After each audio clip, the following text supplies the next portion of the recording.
Buenas noches con todas y todos los miembros de la comunidad universitaria que se han dado cita a este Zoom, a esta reunión por Facebook Live. Les agradecemos por su participación y les comentamos que el día de hoy hablaremos sobre la despenalización del aborto junto al abogado Cristian Paula y la abogada Joana Romero.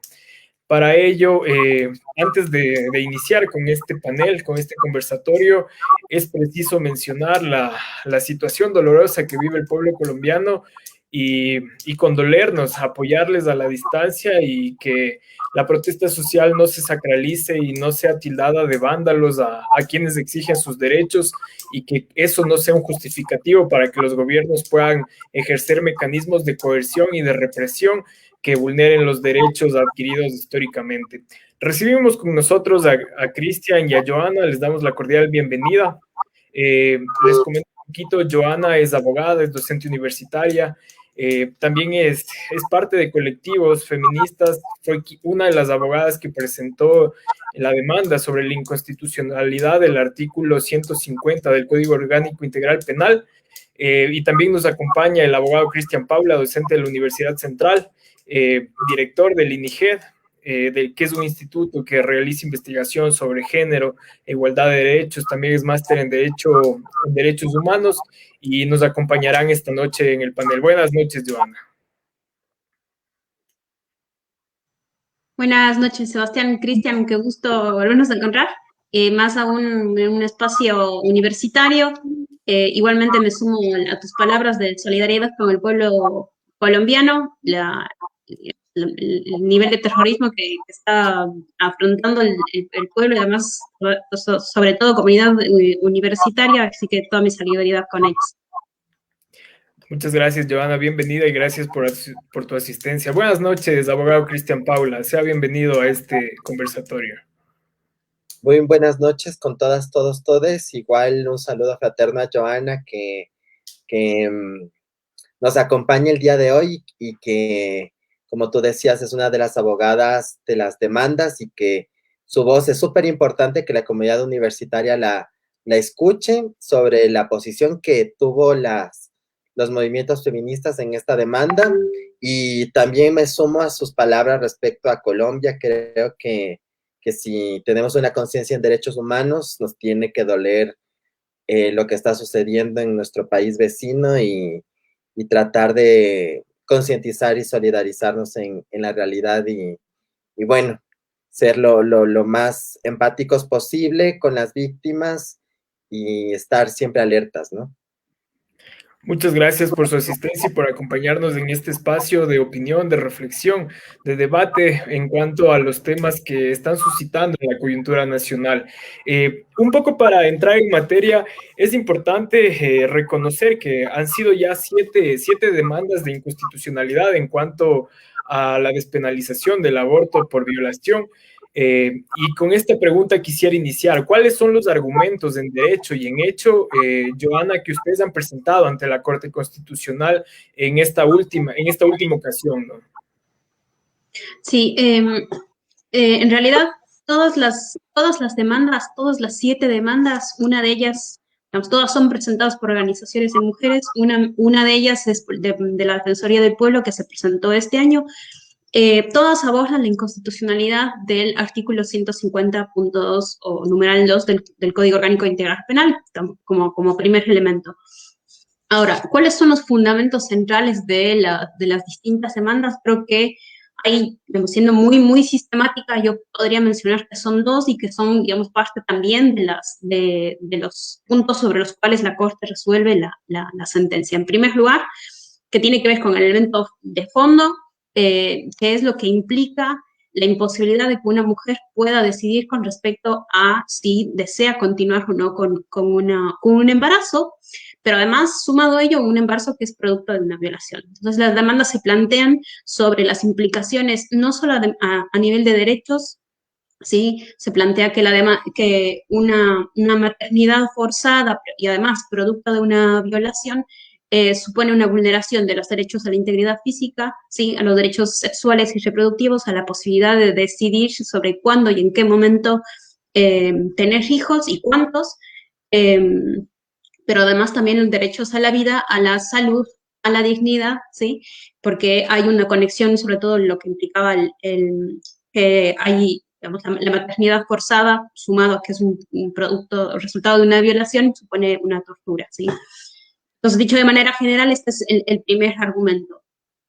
Y el segundo argumento tiene que ver con que el artículo como tal como estaba redactado, porque hay que tomar en cuenta que el COIP, en el actual COIP, o mejor dicho, antes de la declaración de inconstitucionalidad, se establecía que se admite la despenalización del aborto en el caso de violación, y el COIP agregaba la frase en una mujer que padezca discapacidad mental, ¿sí? Entonces, en este sentido, algunas de las demandas plantean que hay una forma de discriminación, por un lado, porque son solo las mujeres quienes son las penalizadas por este tipo de hecho, ¿sí? Pero además porque el uso de la categoría discapacidad supone no solo una discriminación para las mujeres sin discapacidad, sino sobre todo para digamos, lo que sería la población con discapacidad en la medida que oculta un fin eugenésico, ¿sí? Entonces hay como estas dos formas de abordar en todas las demandas.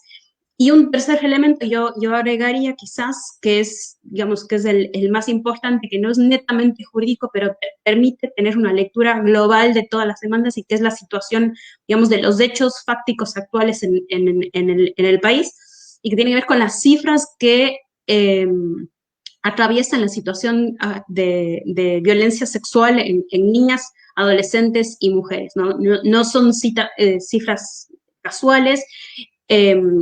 Y, digamos, varias de las demandas recogen estos aspectos. El número de mujeres que sufren violencia sexual, el número de denuncias que han sido presentadas, cuántas de esas han sido resueltas, y sobre todo, y qué es lo que interesa sobre todo acá, cuántas muertes por en proceso de parto se han producido, o incluso como resultado de un aborto clandestino. Entonces se utilizan esos datos para reforzar no solo ese elemento jurídico que mencioné anteriormente. Muchas gracias, Joana. Doctor Paula, en cuanto a esta condición que inscribe el numeral 2 del 150, al mencionar que las personas con discapacidad puedan ser inimputables, se rige a los principios del derecho penal en cuanto a la ausencia de voluntad, les da esa inimputabilidad sobre el delito. Esto quiere decir que esto me trae muchas dudas debido a que la mujer violada obviamente está en contra de su voluntad, es un hecho que ocurre en contra de su voluntad. Desde esta perspectiva, ¿usted cree que el planteamiento previo que tenía el Código Orgánico Integral Penal tenía carencias de fondo?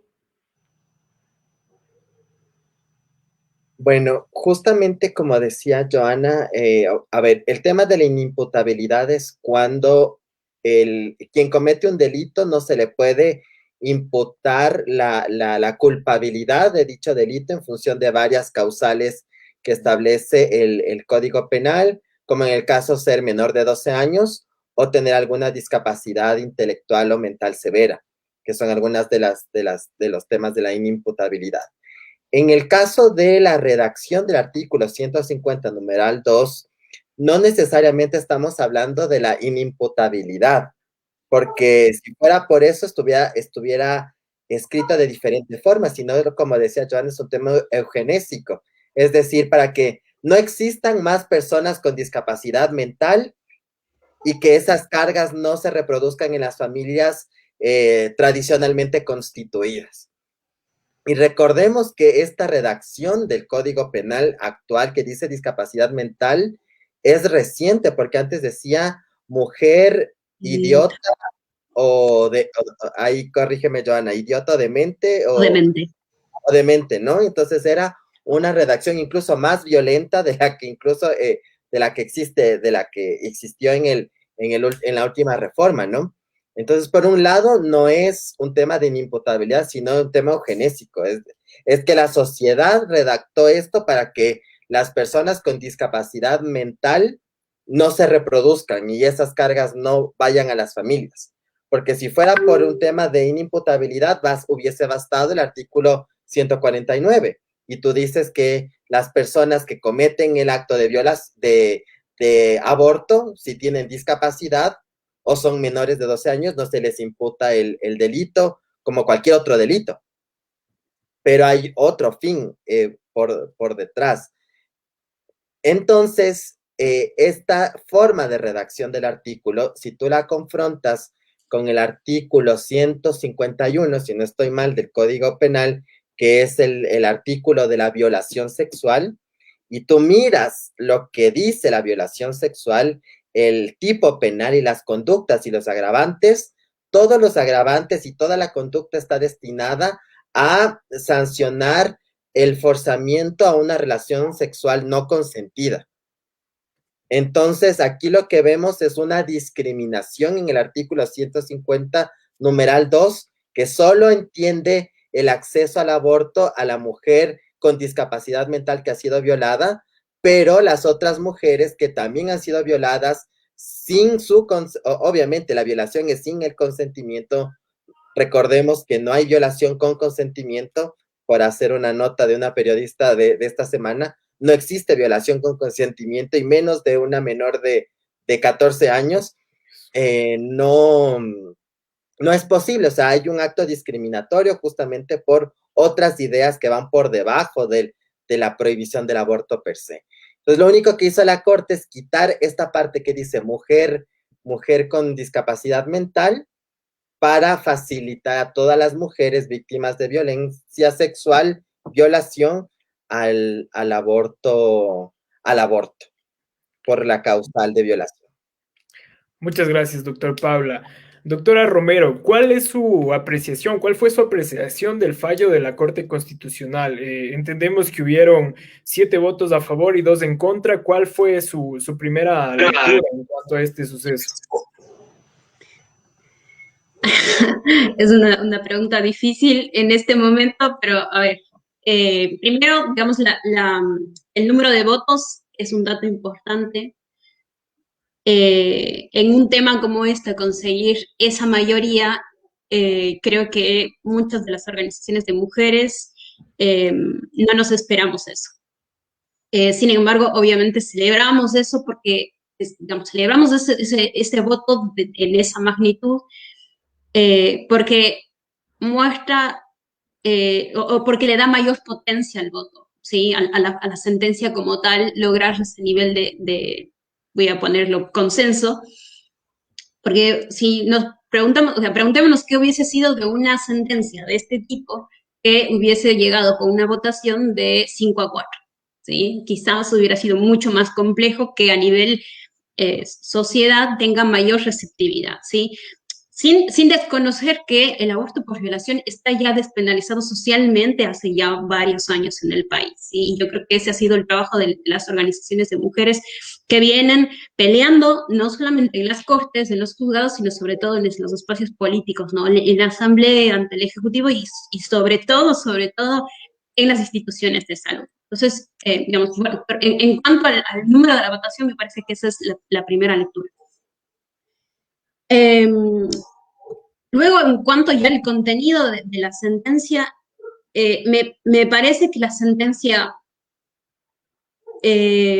logra abordar, representar los problemas más complejos, ¿sí? Por ejemplo, algo que me parece súper importante que dice la Corte en la sentencia, en primer lugar, es que el artículo 45 de la Constitución, como cualquier otro artículo, ¿sí? No es absoluto y que por lo tanto tiene límites, al igual que el legislador tiene límites, ¿sí? Eso me parece muy importante. Luego, la Corte nunca dice en la sentencia que el artículo 45, digo, el 45 que tiene que ver con la protección de la vida desde la concepción, nunca se refiere a la protección de la vida como, desde la concepción como un derecho. Y eso, digamos, en términos jurídicos es muy relevante porque, digamos, porque no estás reconociendo una titularidad, no estás reconociendo a un sujeto titular de derechos, Y ahora, esa es una consulta es otro interrogante. ¿El nascituro debería ser considerado sujeto de derechos desde la concepción o estamos de acuerdo con lo que pone el Código Civil, que a partir de cortarle el cordón umbilical es un sujeto de derecho? ¿Qué piensan ustedes? Yo creo que no. Yo creo que no se le puede considerar como un sujeto de derechos en los mismos términos que consideramos a una persona como una mujer, ¿sí? Pero yo ahí sí creo que el aporte que hizo Alberto Kromlich en el Amicus Curiae que presentó, Alberto Kromlich, porque es un apellido un poco raro de pronunciar, que es genetista, él aclara muy bien esto de la discusión en torno de la vida desde la concepción o la vida humana, ¿no? Entonces, algo que queda clarísimo para él como genetista es que esto mismo es un debate jurídico, digamos, es un debate social, cultural, jurídico, que se supone consensos, ¿sí? Entonces, obviamente habrá gente que no esté de acuerdo con lo que yo opino, pero por eso digo, para mí personalmente no es un sujeto, es un potencial titular de derechos, ¿sí? A diferencia de la mujer que sí, en efecto, es ya una titular de derechos. Entonces, en ese punto, por eso decía, me parece que esto es fundamental remarcarlo, insistirlo constantemente, obviamente porque esto es una apuesta para pensar en aborto libre. ¿Sí? Yo sí creo que debo dejarlo eso en claro, que las organizaciones de mujeres apuntamos hacia esto. Lo que se consiguió el 28 de abril es la deuda que el Estado nos ha tenido pendiente durante años. ¿Sí? El resto de países lo han superado hace 100 años, nosotros recién en pleno siglo XXI estamos logrando convencer a la gente que no se puede obligar a una mujer a maternar tras haber sido violada. Entonces, eso me parece importante remarcar. Y luego hay un dato más que me parece importante de la sentencia, que es la Corte hace esto de insistir que la violación sexual, ¿sí? Es un problema estructural, ¿sí? Que, por lo tanto, tenemos que dejar de pensar en que se trata de hombres enfermos que violan mujeres o que gente que por su situación de pobreza o económica o por alguna cuestión más individual violan mujeres y, bueno, y por lo tanto hay que poner la mirada en ellos, poner, como es, penas de muerte, aumentar las penas, además. Yo creo que esa no es la mirada que hay que poner porque pierde de vista que la sociedad de alguna manera potencia una cultura de violación sexual. ¿Sí? El momento que se hipersexualiza a las mujeres y demás, creo que ahí la Corte acierta bastante bien. Eso, digamos, por los elementos positivos. Luego creo que la Corte sí, intentando hacer una lectura más política, creería yo que hay en ciertos elementos, la Corte con sus silencios dice mucho de lo que significó llegar a estos 7 votos, ¿sí? Por ejemplo, ni siquiera me referiría al hecho de haber enviado a la Asamblea para que lo resuelva, ¿no? Porque ahí creo que ahí más bien hay una intención de respeto por la división de poderes que me parece bastante, digamos, desde mi postura me parece bastante apreciable, pero sí me parece más bien, lo que me parece curioso es que en ese envío a la Corte, perdón, a la Asamblea, ¿qué criterios con qué criterios le dijo a la Asamblea que debe resolver, ¿sí? O que debe desarrollar la norma, ¿sí? Entonces, por eso digo, son en muchos de los casos los silencios de la Corte los que complejizan el fallo, ¿no? El hablar de utilizar el fallo Artavia Murillo para hablar de la supuesta progresividad en la medida de la protección del feto o del nasciturus en relación a las mujeres, ¿no? Hay una pie de página en esa parte de la sentencia que hace referencia a un caso en una corte que ahora no me acuerdo de dónde es, creo que es de Japón,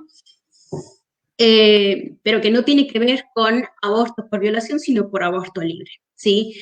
Entonces yo creo que en algunos lugares la Corte, no sé si intencionalmente o no, pero comete algunos errores eh, que, digamos, van a ser un problema, que van a ser, de hecho, lo que nos va a generar muchas discusiones en el espacio de la Defensoría del Pueblo cuando esté elaborándose el proyecto y después en la Asamblea. Pero creo que esa fue la forma en que la Corte logró sacarse de esto y trasladarlo el problema a la Asamblea. Correcto, muchas gracias, Joana. Doctor Cristian Paula, en cuanto al tema de derechos humanos, esta visión de la inimputabilidad del aborto por violación, considerando que el derecho fundamental es proteger la vida, ¿cuál es su perspectiva? ¿Cree usted que en derecho compagina la despenalización del aborto por violación con los postulados de los derechos humanos? Sí, justamente la Corte hace énfasis de que la vida no es un derecho absoluto. Y eso justamente al momento de que un derecho está un poco en contraposición con otro derecho, ahí hay que hacer un examen de proporcionalidad frente al hecho fáctico. Si no podemos decir, este derecho siempre es superior al otro, en todas las condiciones y todas las situaciones no es así. Siempre hay que mirar caso por caso y aquí estamos viendo la vida potencial de un grupo celular versus la vida real de una mujer. Y eso es lo que se examina. Ahora, en cortes como la Corte colombiana, la Corte de Portugal, han dicho para despenalizar el aborto por violación, han dicho lo siguiente, que la vida es un valor constitucional. En el caso del nasciturus, no es un derecho. ¿Por qué? Porque el derecho se va generando en la medida de que el nasciturus cobra forma humana, digámoslo así. Y la concepción como tal no genera vida humana de manera automática. Y además entendamos que concepción es un concepto que tiene que ser desarrollado. No es un concepto definido. La concepción puede tomarse de diferentes aristas biológicas y filosóficas, porque concepción es el inicio de la vida humana. Y en los debates biológicos y filosóficos hay varias aristas. Una gente te dice que la concepción es al momento de la fecundación, es decir, cuando el espermatozoide fecunda el óvulo. Otros te dicen que es la implantación, cuando el cigoto se implanta en las paredes del útero. Otros te dicen que es al momento del desarrollo del surco central nervioso del nasciturus, cuando comienza a ser nasciturus y comienza a tener una protección legal como un sujeto de derechos. Entonces eso implica que cualquier tipo de vida celular no puede ser entendida como sujeto de derecho igual persona, porque un poco entre mofa y verdad, muchos dicen, a ver, entonces los espermatozoides son vida humana, entonces cada eyaculación de hombre es un genocidio o cada ovulación de una mujer en un periodo menstrual es un genocidio, porque también son vidas en potencia, son células que generan vida, pero ¿es una vida humana? Y ese es un poco el debate filosófico, biológico, científico que tiene que darse y que las otras cortes, como yo te digo, en otras partes del mundo, en México, en Colombia, en Sudáfrica, en Portugal, han hecho este examen de decir, bueno, la vida humana es un valor cuando es nasciturus y se va generando el derecho en la medida de que el nasciturus comienza a gestarse o tener en cierto punto de la gestación dentro del vientre materno una conformación ya de humano real. Y ahí tiene una protección diferenciada a cuando es célula, o cuando es embrión, o cuando es espermatozoide. ¿Me entiendes? Entonces, no, hablar de concepción de manera descontextualizada es fuera de contexto, valga la redundancia, ¿no? Entonces, este examen lo hace de manera floja, la sentencia, a mi punto de vista. Y yo creo que este es el examen, o más bien la idea que tiene que llevarse a la Asamblea, pero no en los términos del Código Penal, porque ya las reglas para el Código Penal ya están. O sea, la despenalización por violación está. Ahora son las reglas en cómo se va a proceder, qué garantías, qué protecciones, cómo se va a mover el sistema de salud, el de educación, el de justicia, la fiscalía, las protecciones a las mujeres, a las niñas, los sistemas jurídicos, administrativos, las políticas. Eso es de lo que ahora está en cuestionamiento y que se debe complementar. Entonces, esa sería como la idea en base también a los razonamientos jurídicos de otras cortes que de alguna forma debió haberse tratado de alguna forma de solventar en esta sentencia, pero que quedó un poco por ahí sin desarrollar. Correcto, muchas gracias, doctor. Abogada Joana, en cuanto a la interpretación constitucional que hizo la Corte, además de la proporcionalidad, ¿qué otros temas se pueden dilucidar para los efectos de declarar inconstitucional el artículo 150, numeral 2?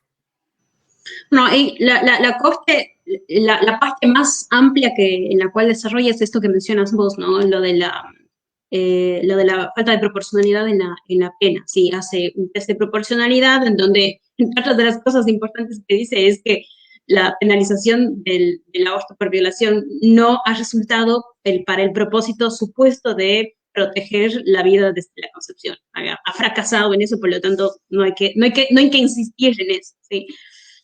Pero luego el otro elemento que aborda las sentencias de este otro que mencionaba al inicio sobre el tema de la discriminación. Y ahí nuevamente la Corte, hay un silencio que a mí me es un poco incómodo. La Corte dice, hay discriminación en el sentido de que aparentemente, claro, y esto es porque la Corte hace este argumento de que todas las mujeres violadas están en la misma situación, digamos, y por lo tanto no se puede hacer la distinción entre mujeres con discapacidad y mujeres sin discapacidad. Ahí yo tiro un dato que la Corte no lo dice, y es porque la Procuraduría, la Asamblea y el Ejecutivo, las respuestas que dieron en el proceso fue utilizar el argumento de que al tratarse de grupos de atención prioritaria, merecían esta protección, ¿sí? Entonces la Corte les responde, que aparte es un argumento digamos, del Estado bastante flojo. Lo que la Corte le dice es, bueno, si fuera un grupo de atención prioritaria, también son grupos de atención prioritaria las personas en movilidad, las mujeres privadas de la libertad, los grupos de personas adultas e incluso las propias mujeres víctimas de violencia sexual. ¿Sí? Entonces ahí el Estado, entendido la Procuraduría, la Asamblea y el Ejecutivo, hicieron una lectura totalmente restringida del artículo que habla de los grupos de atención prioritaria. Entonces la Corte le dice, bueno, si ese es el argumento para que ustedes hagan la distinción entre mujeres con discapacidad y mujeres sin discapacidad, están absolutamente equivocados, ¿sí? Entonces, eso por un lado, pero lo que yo decía, ¿no? ¿Cuál es el silencio de la Corte en este punto? Es que la Corte aborda la discriminación para las otras mujeres sin discapacidad, ¿sí? Pero no habla de las personas con discapacidad como un grupo también discriminado por usar esa categoría, que es esto que mencionaba Crista hace un momento, ¿no? El momento que la Corte utiliza la categoría discapacidad para abrir las puertas a la despenalización del aborto, está incorporando, está ocultando un fin eugenésico, ¿sí? Esto de no querer, en el fondo, que las mujeres con discapacidad mental puedan procrear, ¿sí? Nosotros, cuando armamos la demanda, lo que hicimos es una revisión porque el artículo, el 150, numeral 2, como se conoce, es un artículo que se creó en 1938, ¿sí? Entonces lo que hicimos es un cotejo de las normas sobre discapacidad que estuvieron vigentes desde esa época para acá. Y claro, ¿qué es lo que pasa? El ordenamiento jurídico ecuatoriano con respecto a la discapacidad es totalmente primero, está recontramente atrasado en lo que significa la perspectiva de discapacidad, ¿sí? No hay una perspectiva de derechos humanos, porque hay un tratamiento medicalizante y patologizante de la discapacidad. Entonces vos, si te fijas porque aparte fueron algo así como 5 o 6 leyes previas a lo que hoy se conoce como ley de discapacidad, que tienen este tratamiento medicalizante o patologizante de la discapacidad. Entender que son personas que hay que tratar, hay que prevenir, que se debe atender, ¿sí? Y eso la Corte no lo dice pese a haber sido uno de los argumentos de las demandas, es decir, esto es un trato eugenésico, ¿sí? Yo no sé si es un silencio intencional o no, ¿sí? Pero nadie habló sobre ese elemento de la discapacidad y a mí eso me parece sí, una falta de la Corte de pensar en ese grupo poblacional, si hay una deuda. Y eso se refleja en cómo aborda el tema de cuando habla sobre malformaciones, inseminaciones forzadas y la última parte de la sentencia, ¿no? Concretamente sobre malformaciones. La Corte está entendiendo que las malformaciones son el aborto eugenésico y eso no es así, ¿sí? Son fetos inviables, ¿sí? Entonces está asumiendo que la inviabilidad, es decir, que un feto inviable equivale al aborto eugenésico. Entonces hay una mala comprensión de la Corte. Y esto uno lo puede observar en los informes realizados por el Comité de Derechos de las Personas con Discapacidad, que hacen siempre un llamado de atención al Estado ecuatoriano con respecto a cómo ha sido su normativa en relación a discapacidad, en entender que son personas que no tienen autonomía, ¿sí? Entonces, por ejemplo, en el caso de cuando menciona a niñas y adolescentes en relación al consentimiento, no dice nada con respecto a personas con discapacidad, ¿sí? Hay un pie de página en la sentencia en la que la Corte dice, bueno, si bien hay que entender que eso no implica que las personas con discapacidad no pueden decidir sobre su propia sexualidad, pero el mero hecho que lo haya puesto en un pie de página dice mucho sobre cuál es el valor que se está dando a ese problema, que es un problema complejo y que, como digo, el Estado ecuatoriano ha sido alertado muchas veces sobre el reconocimiento del consentimiento en personas con discapacidad sin necesidad de contar con tutores, ¿sí? El otro día una chica comentaba en redes sociales, ella como una persona con discapacidad, básicamente ella es es casi como una persona de menor de edad ante el Estado porque no puede sacar una licencia, para todo tiene que pedir autorización y claro, es como todo el sistema está pensado en que las personas con discapacidad no tienen autonomía, no tienen posibilidad de consentir.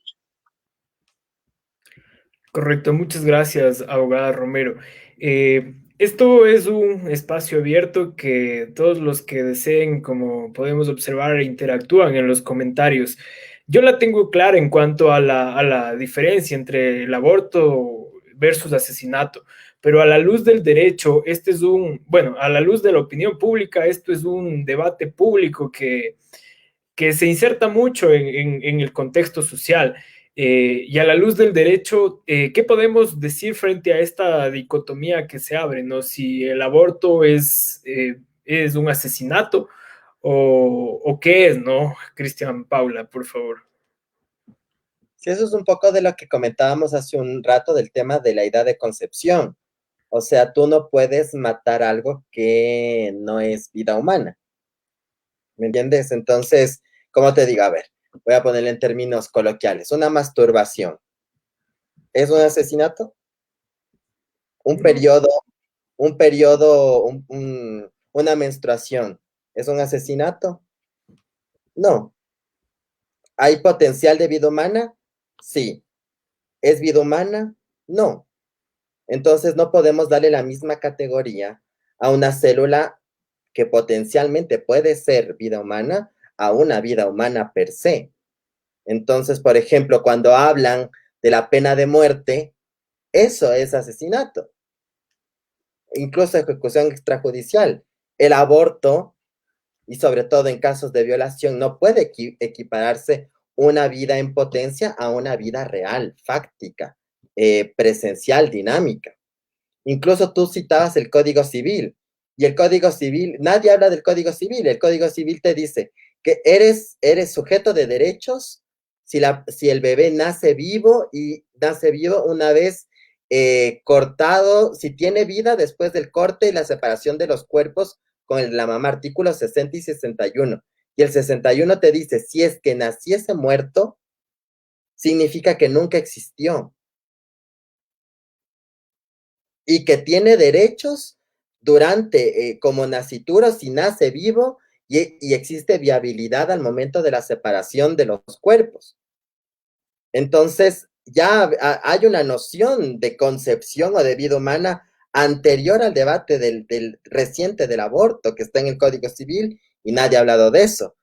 Tenemos el tema del tema eugenésico, tampoco han hablado de eso, que se pretende matar a, bueno, o que no existan personas con discapacidad mental que no se reproduzcan, que no, y de lo que decía Jonah también de los temas de los abortos inviables, que tampoco habla la Corte, y hay que decirlo, no cualquier vida humana que está dentro del cuerpo de la mujer es un ser vivo viable.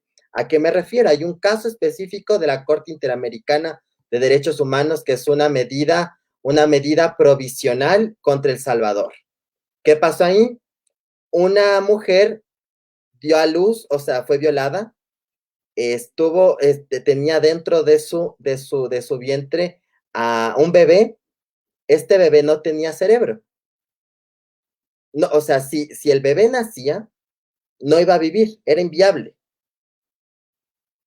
En El Salvador no hay posibilidad del aborto, peor por violación y peor y ni siquiera había la causal de la vida de la madre, porque en este caso también estaba en riesgo la vida de la madre, y no solo era porque el bebé no se le desarrolló el cerebro dentro del cuerpo de la mujer. Entonces, ahí la Corte Interamericana dice, debe existir la posibilidad del aborto, primero por la vida y la salud de la madre, y por otro lado, es un ser vivo que no va a tener viabilidad, o sea, al momento de que salga del cuerpo de la mujer, va a morir. O sea, no tiene cerebro. Y esos son casos que existen, que son reales, que están ahí, que es justamente el tema del aborto por la inviabilidad del feto, que tampoco se habla en la sentencia, que está en un pie de página que le dice a la Asamblea, a la Corte, bueno, hay estos casos, verán ustedes qué hacen. Y también el que verán ustedes qué hacen es qué pasa cuando hay abortos espontáneos.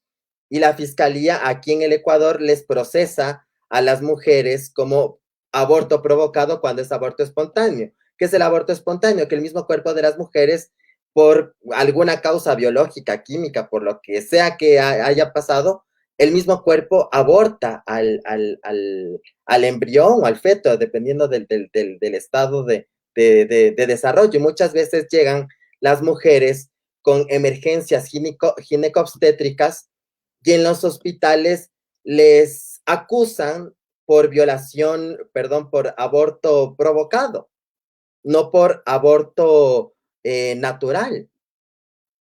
Y eso tampoco se habla ahí. Entonces, de estas mujeres, ¿cuál va a ser el tratamiento? No fueron producto de una violación, no se provocaron el aborto, hay una emergencia obstétrica o hay una emergencia obstétrica producto de un aborto espontáneo. Y aquí en este país se les procesa como aborto punible. Muchas gracias, doctor Pablo, por la aclaración. Ya en cuanto al tema de, si bien hay la sentencia, bueno, no hay todavía la sentencia, pero ya están jugadas las cartas de la Corte Constitucional. Para la materialización de los efectos del aborto por violación, ¿cuál es el camino? Escuchaba recién al defensor del pueblo que ellos tienen un lapso de tiempo para hacer esta norma, pero también escucho que la Asamblea y algunos entes de las funciones del Estado deben intervenir. ¿Cuál es la vía que debe seguir esto para que se convierta en norma, ¿no? Abogada Joana Ram.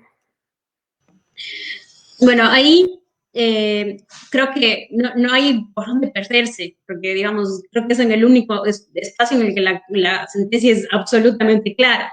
Hay 2 meses para que la Defensoría haga un proyecto y 6 meses para que la Defensoría, para que la Asamblea la conozca y la apruebe, ¿sí? Entonces, mucho más que eso, yo no sé en dónde se puede perder la gente con ese procedimiento. O sea, el procedimiento es extremadamente claro.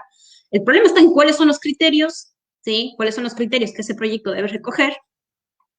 Y la otra situación que está generando un poco de dilema es, claro, entre 6 y 2 meses, en esos 8 meses, ¿qué pasa? Que no hay norma. O sea, ¿cuál es la posible normativa que tenemos vigente si es que el aborto por violación está despenalizado y no hay una normativa regulatoria? Bueno, ahí, ¿qué es lo que tenemos? Tenemos la sentencia. ¿Sí? Entonces, es la sentencia el único parámetro por el cual se debe referir para el acceso al aborto por violación. Entonces ahí me parece que sí, perdón, me parece que me ibas a preguntar algo. Sí, con la sentencia durante estos 8 meses, si una mujer se somete a un aborto por violación, la sentencia es suficiente para no ser imputada por el delito, ¿no? Tal ¿Correcto? cual, tal cual. Creo que uno puede derivar varias cosas de eso, ¿no? El hecho que la sentencia declare que es de inmediata aplicación supone no solamente que no se pueden iniciar procesos penales a ninguna persona por aborto por violación, sino que además todas aquellas personas que estén con juicios en curso y además con sentencia deben declarar la anulación directamente, ¿sí? Así que eso me parece como el primer efecto inmediato de la sentencia. Luego, en una lectura ya más detallada de la sentencia, hay la imposibilidad de negar el acceso a la interrupción voluntaria del embarazo. O sea, ahí hago un paréntesis. La Corte se limita o se evita denominar derecho al aborto, ¿sí? Esto en el fallo en el voto de Ramiro Ávila está, ¿sí? Aunque la Corte no quiera hablar del derecho al aborto, estamos hablando de un derecho al aborto, ¿sí? Sino de qué otra cosa más estaríamos hablando. Por lo tanto, la negativa de cualquier institución de salud o de cualquier profesional de la salud o cualquier autoridad o la interrupción del acceso al aborto en casos de violación tiene que ser considerado como incumplimiento de la sentencia, ¿sí? Lo cual puede suponer, entre otras cosas, una destitución del cargo cuando estamos hablando de autoridades públicas. No, obviamente, las primeras personas en estar preocupados por esto, me imagino que con razón, son justamente los profesionales de la salud. Y ahí yo, nuevamente, silencio de la Corte con respecto al tema de objeción de conciencia o, sí, en cuanto a la objeción de conciencia, la Corte no dice mayor cosa, pero lo único que dice me parece que es suficiente, ¿sí? Es decir, que no podrá ser penalizado ninguna persona, ningún profesional de la salud que haya brindado el servicio de interrupción del embarazo, pero lo hace dice dos cuestiones, todo esto lo dice a veces en unas líneas muy breves y que a mí me parece importante mencionar. La Corte dice que ninguna persona, un profesional de la salud puede ser penalizado o procesado por brindar el servicio, pero dice dos cuestiones. Por un lado, porque no se puede afectar los derechos del profesional de la salud. Pareciera que ahí lo que está diciendo entre líneas es porque por su privación de la libertad, pareciera que también habla de objeción de conciencia, no lo dice obviamente, pero es una lectura medio entre líneas, pero lo pone condicionado, ¿sí? Condicionado a que si un profesional de la salud no brinda el servicio, profesional o una institución de salud no brinda el servicio, entonces eso significará que las mujeres deban seguir en la clandestinidad por no tener el servicio a disposición. Entonces, digo, ¿por qué menciono esto con el tema de objeción de conciencia? Que no está en ese párrafo, si alguien lo busca, bueno, en ninguna parte de la sentencia no hay objeción de conciencia. La Corte reconoce que los profesionales de la salud tienen ese derecho, pareciera que dijera eso, pero eso tampoco es un derecho absoluto y la propia Constitución dice que la objeción de conciencia no puede suponer una vulneración de otros derechos, como sería concretamente en el caso de acceso a una interrupción voluntaria del embarazo. Entonces, como digo, hay dos momentos que son totalmente distintos, que suponen reglas más o menos parecidas, pero unas con procedimientos distintos.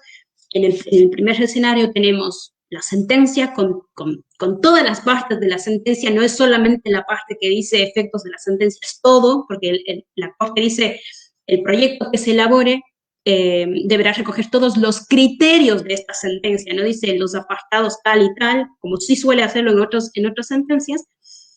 Y luego, en la asamblea, digamos, una vez que ya haya un proyecto, ese proyecto deberá recoger, como dije, todos esos elementos. Son dos momentos distintos con situaciones diversas. Ahora habrá que ver qué es lo que va a contener ese proyecto.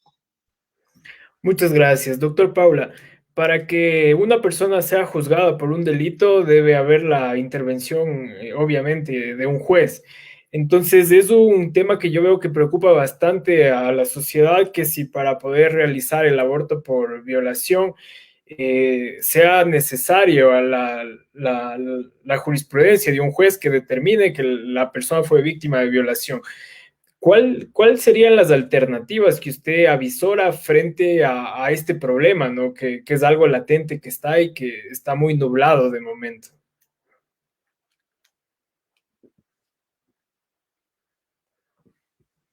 Sí, bueno, realmente no está nublado. La sentencia, ay, Joana capaz ahí me corrija, creo que es desde el párrafo 190 en adelante, nos habla de qué mecanismos debe seguir el procedimiento judicial para acceder al aborto por violación. Entonces, no dice que debe haber una sentencia en firme, porque obviamente los procesos judiciales duran más que 9 meses. Entonces, si fuera el requisito una sentencia judicial, no estás despenalizando el aborto por violación. Te pide la denuncia, o te pide una declaración juramentada, o te pide el examen del médico legista, ¿sí? Y te pone algunos criterios, o sea, ¿qué pasa cuando es una niña que ha sido víctima de violación por su círculo familiar cercano? Que recordemos que en el Ecuador son 6 de cada 10 niñas menores de 12 años las que son violadas en su círculo cercano. No es un dato menor. Entonces ahí dice la sentencia que las niñas pueden acercarse de manera directa y que el acompañamiento del sistema de protección de derechos, como una junta cantonal, como el sistema de salud, le puede acompañar a esta niña a poder decidir si interrumpe o no. Porque esto también que quede claro, mucha gente dice, bueno, ahora cuando tú eres violada, automáticamente vas a abortar. No, tampoco eso es ni el espíritu de la sentencia ni de la lucha de las mujeres. Es la capacidad de decisión que tengan de mantener esa gestación o de interrumpirla. No es que es un tema obligatorio y automático. Entonces la sentencia ya nos da los requisitos, ya nos da las salvedades de qué hacer hasta que salga la ley. Entonces no es que hay, bueno, sí hay claros oscuros, pero hasta que exista la ley, tenemos al menos unos mínimos que son de inmediato cumplimiento, que están del párrafo 190 en adelante. Muchas gracias, doctor Paula. Para ir culminando este conversatorio, quisiera conocer sobre lo que mencionaba doctora Romero en cuanto a la despenalización social. Y en este tema del feminismo como tal, he escuchado varias versiones en cuanto a que los hombres no pueden opinar sobre temas de aborto. Entonces, ya un poquito apartado del tema jurídico, un tanto por el tema activista, ¿cuál es su perspectiva frente a ello? Es una pregunta compleja porque eso lleva un debate dentro del propio feminismo o dentro de los propios feminismos, ¿no? Que viene con la pregunta de si los hombres pueden o no ser feministas y pueden ser parte del movimiento feminista. Entonces hay un debate vigente al día de hoy y que obviamente no va a ser no es un debate acabado, afortunadamente no es un debate acabado porque obviamente sobre esto hay mucho para discutir. Yo soy de la línea que los hombres pueden ser parte del feminismo, pueden ser feministas. El tema es cuál es el lugar que ocupan en esa organización, en primer lugar, digamos. Porque además, si es que dijéramos que no, tendemos a hacer a caer, digamos, en una trampa esencialista de que, bueno, entonces, si solamente las mujeres pueden ser feministas, ¿cuáles son las condiciones para, digamos, cuál es la esencia de ser mujer que hace que unos sí estén y otros no? Entonces, digamos, ese es el peligro que al menos yo lo veo, ¿sí? Como digo, hay personas que no coinciden con esta postura.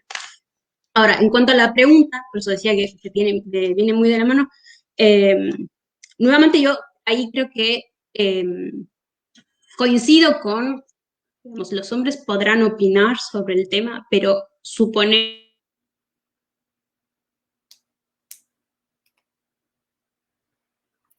Creo que perdimos a Joana por unos minutos. Bueno, esperemos a que vuelva. Mientras tanto, la siguiente y última pregunta, doctor Paula, es en cuanto a este mismo tema de la despenalización social. Observábamos que mientras los jueces deliberaban, eh, a las afueras de la Corte Constitucional había un grupo tanto de feministas y otro grupo que se llama Acción Tradición, esas personas que llevan esa bandera larga, que promulgan el ser providas en base a la moral, a la tradición moral que ellos pregonan, ¿no? ¿Usted cree que ya existe una despenalización en la sociedad ecuatoriana en cuanto al aborto?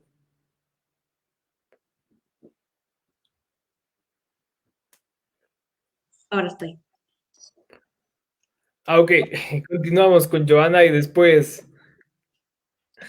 No hay problema, que continúe Cristian y después yo lo retomo.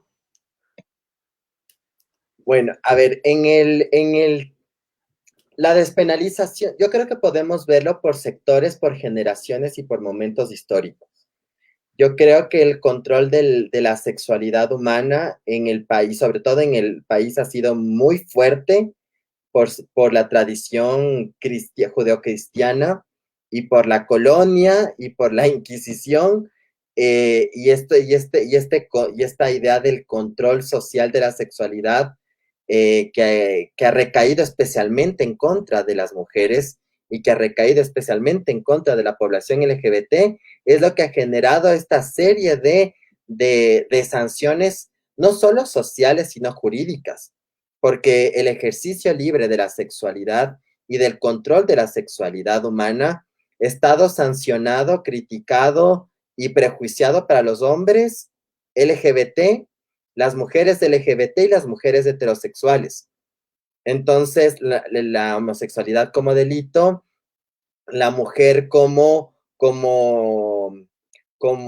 apéndice del hombre, la mujer sin la capacidad de decidir sobre su cuerpo, sobre su sexualidad, sobre su disfrute, sobre los métodos de reproducción asistida. ¿Por qué la sociedad le obliga a la mujer al método de reproducción, a los métodos anticonceptivos?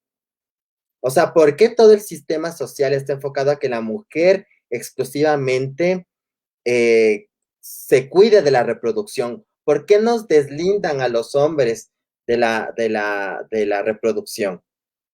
Es decir, pastillas, operaciones, están enfocadas al control y al cuerpo y a la responsabilidad de las mujeres. Entonces, si se quedan embarazadas, es su culpa. Pero, ¿y con quién tuvo ese hijo? O sea, ¿y la responsabilidad de los hombres? Los hombres no tenemos que también tener una responsabilidad en la reproducción humana, en los métodos anticonceptivos. Si no quieres tener hijos, hazte una vasectomía que se puede enmendar después. Entonces, hay también una suerte de estas ideas sociales de que solo las mujeres están a cargo de la reproducción humana y que son las responsables y las culpables de la reproducción humana, cuando también hay una carga histórica que no la asumimos los hombres.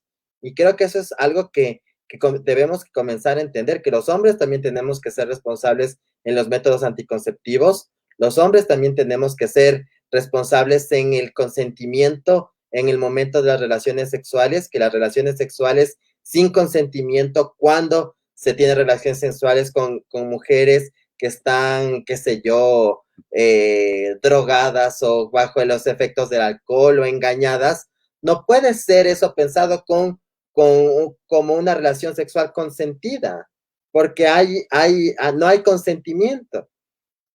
Entonces creo que estos temas que se ha ido criticando históricamente sobre cómo se ejerce la sexualidad en la sociedad, sí se han ido cambiando en el tiempo. Obviamente en otros países estas críticas se han desarrollado con anterioridad, y aquí en nuestro país estamos como que tratando de quitarnos el velo y el rosario del discurso social para hablar directamente de la sexualidad humana, de las responsabilidades de la sexualidad humana, también del disfrute de la sexualidad humana, y también del cuidado y la responsabilidad respecto a la reproducción, tanto en hombres y mujeres. Así que yo veo en los comentarios, ¿no?, diciendo que ahora van las mujeres a utilizar el aborto como forma de anticoncepción, que se va a dar como es el sexo frenético y no sé qué, y que las mujeres van a ir a abortar como quiera o cuando quieran. Pero ¿y por qué no se hacen y lo peor, ¿quién dice eso? Si ven en los comentarios, la mayoría son hombres. ¿Por qué no se preguntan ellos por qué no se cuidan? ¿Por qué nadie les critica cuando tienen sexo sin responsabilidades? ¿Por qué nadie les critica cuando abandonan a los hijos y no pagan las pensiones alimenticias? Entonces creo que esa matriz del ejercicio de la sexualidad y de la falta de responsabilidad de los hombres en ese proceso es lo que sí está cambiando. No digo que ha cambiado, está en un proceso y que se está cuestionando, y que habemos hombres que nos cuestionamos, muchos hombres que nos cuestionamos, y que el feminismo nos da esas herramientas. Y creo que eso es importante reflexionar para llegar a una sociedad más igual y más justa. Muchas gracias, doctor Paula. Joana, por favor, continúa. Sí, perdón, no sé qué pasó, pero bueno, ahí volví.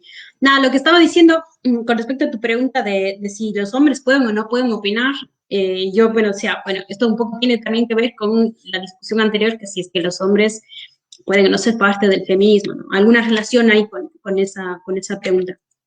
Entonces, y ya concretamente con esto, si es que pueden opinar, yo creo que ahí hay que hacer una precisión. Cuando uno opina, normalmente opina a partir de la experiencia. Sí, y yo creo que ese es un punto fundamental a la hora de pensar si es que los hombres pueden o no opinar con respecto al aborto.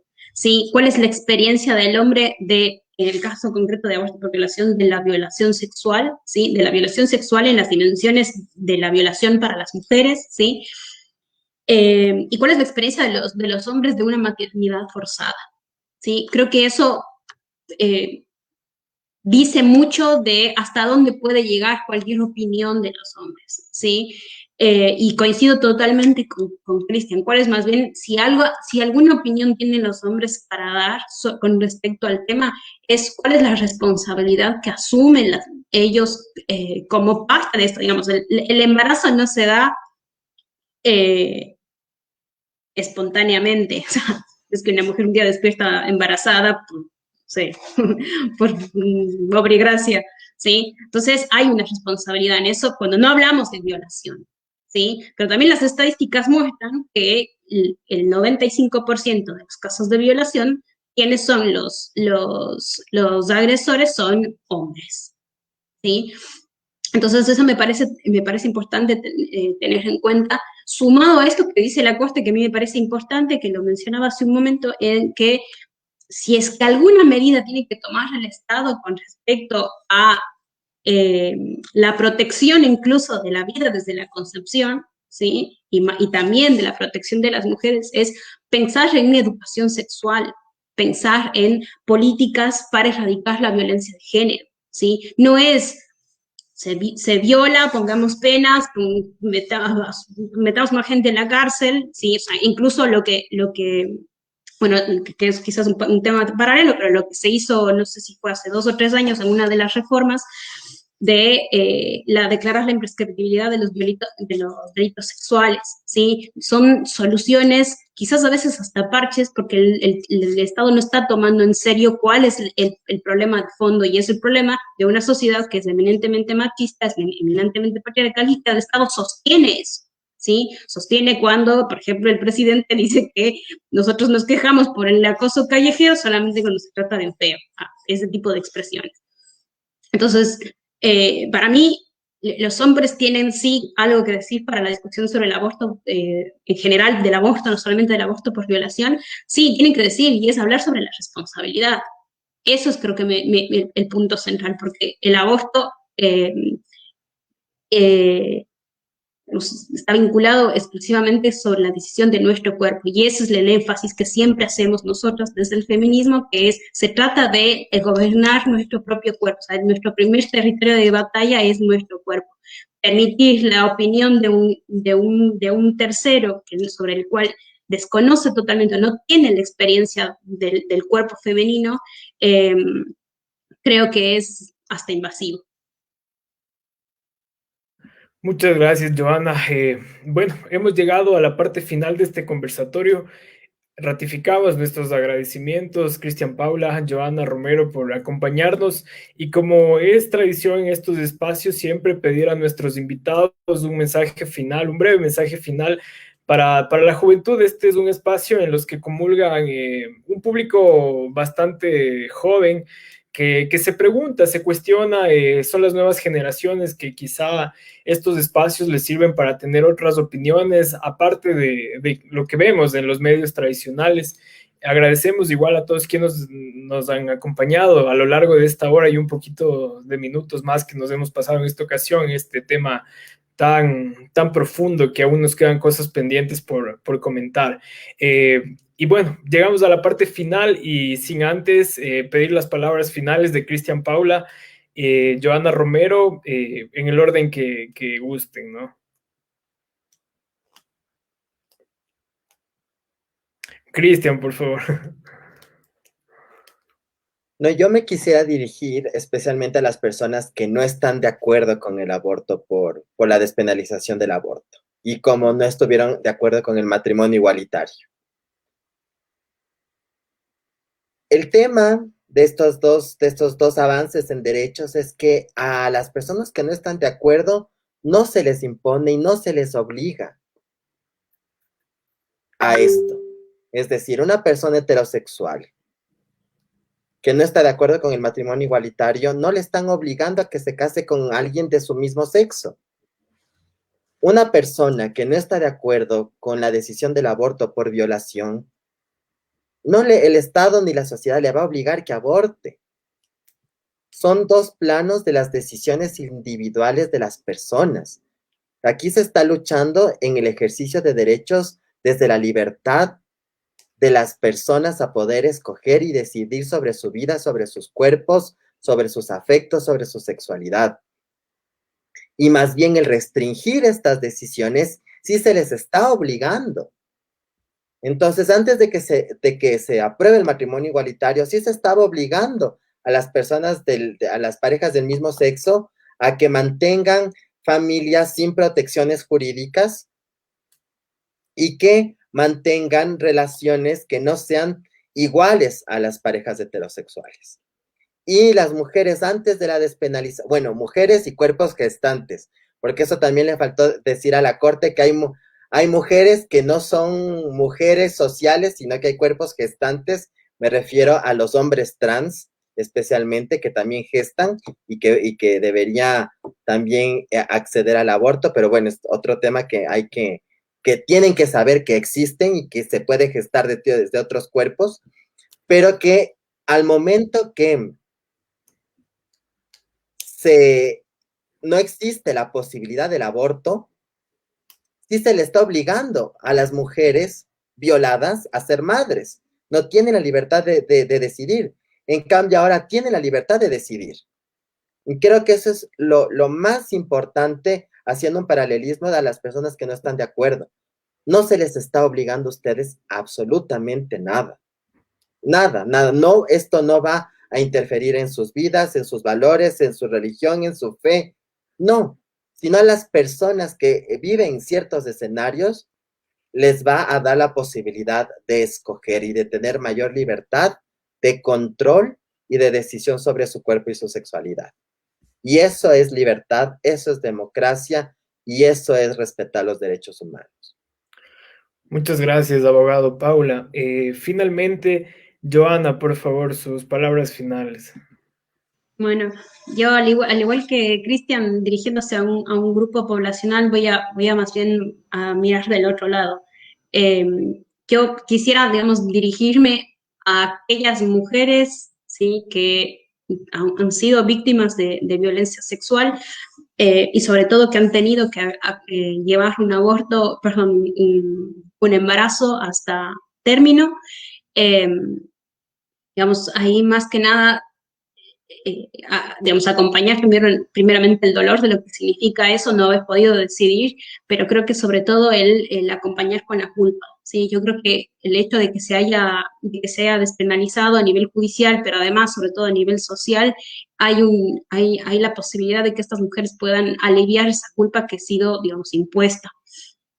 Eso por un lado. Y luego, por otro lado, digamos, también han llamado a aquellas compañeras y compañeros que están al lado y que conocen de mujeres que han sido víctimas de violencia sexual y que han decidido y que quieren o no saben si quieren abortar. Yo creo que ahí nuestra tarea como movimiento feminista, sobre todo, es acompañar, ¿sí?